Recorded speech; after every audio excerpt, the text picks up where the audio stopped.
tattva, which is the inconceivable oneness and difference. That yes, actually everything is coming from Krishna. Everything is all one, but it's also different, like that. So it's achinta, inconceivable. But it's everything's coming from Krishna, but at the same time it's different from Krishna. So that was the culmination of the process of bringing people back to accepting the Vedas. So Sri Chaitanya Mahaprabhu, he was giving us the highest philosophy, and just one interesting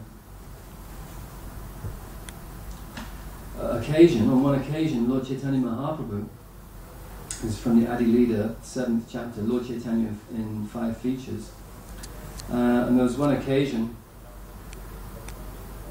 when he was in Bengal, and Sanatan goes. Actually, no, he wasn't in Bengal. He was at the. There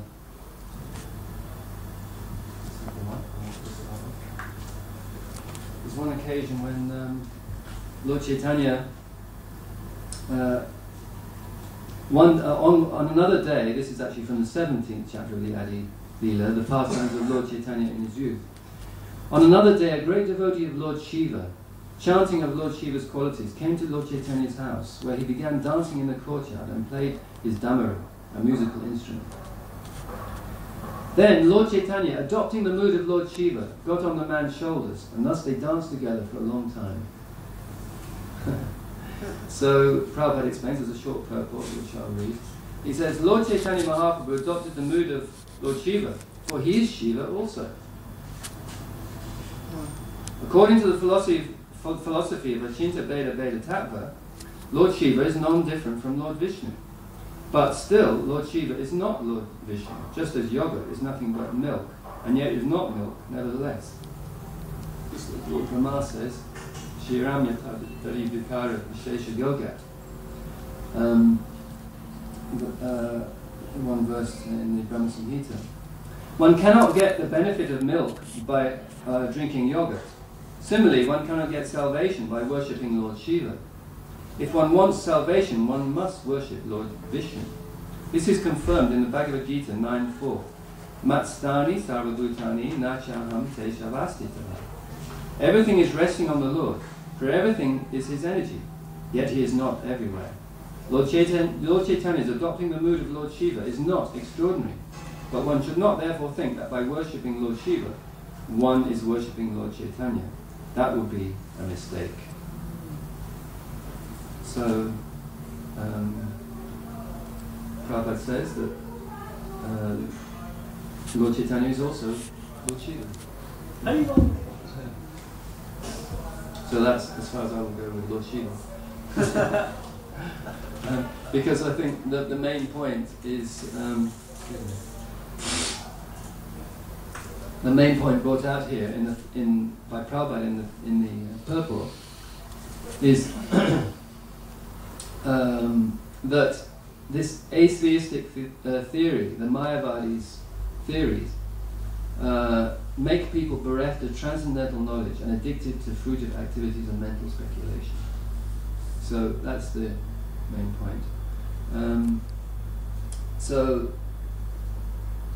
How does this happen?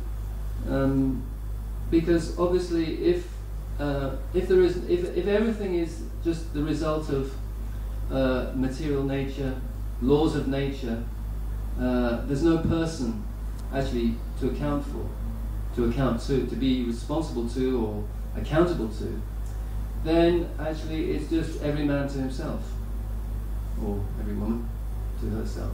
In other words, everybody can do as they like, because actually there's no absolute truth. It's just the forces of nature at work, and any so-called God is really just a product of that nature, that material nature.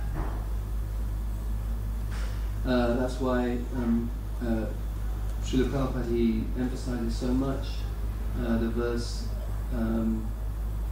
Janma karma chene evam yogati tattva. One who understands, the Krishna says, one who understands my appearance and activities to be transcendental, that person can go back to him.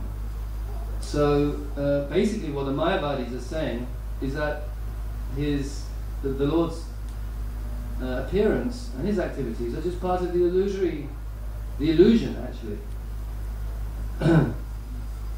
So this is what's actually fostered the mentality nowadays that actually I was reading somewhere in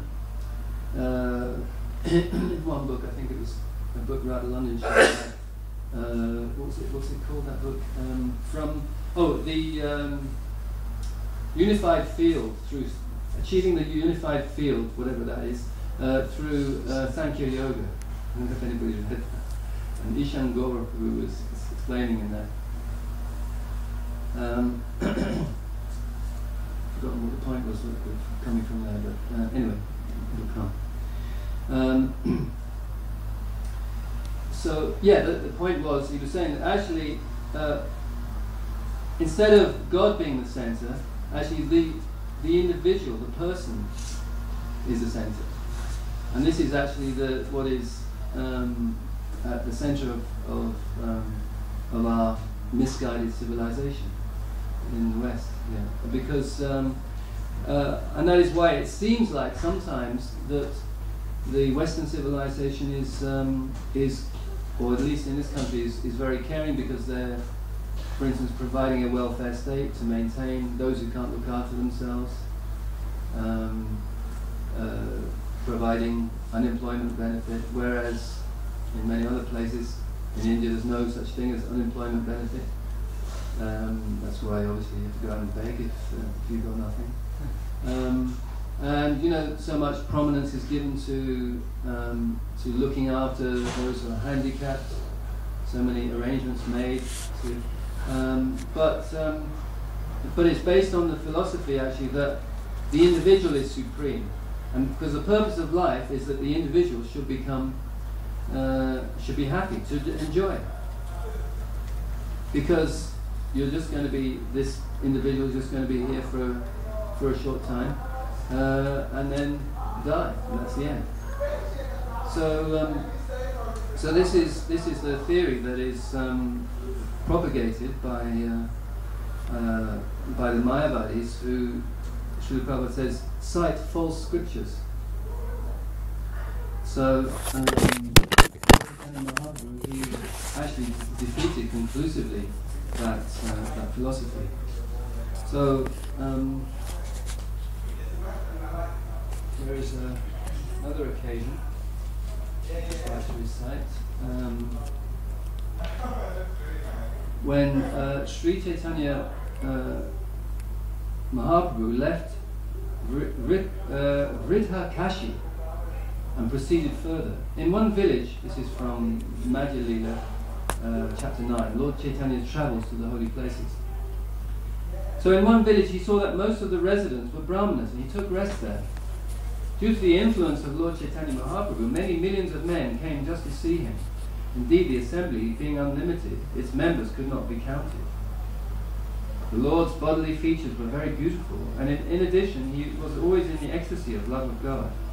Simply by seeing him, everyone began chanting the holy name of Krishna, and thus everyone became a Vaishnava devotee. There are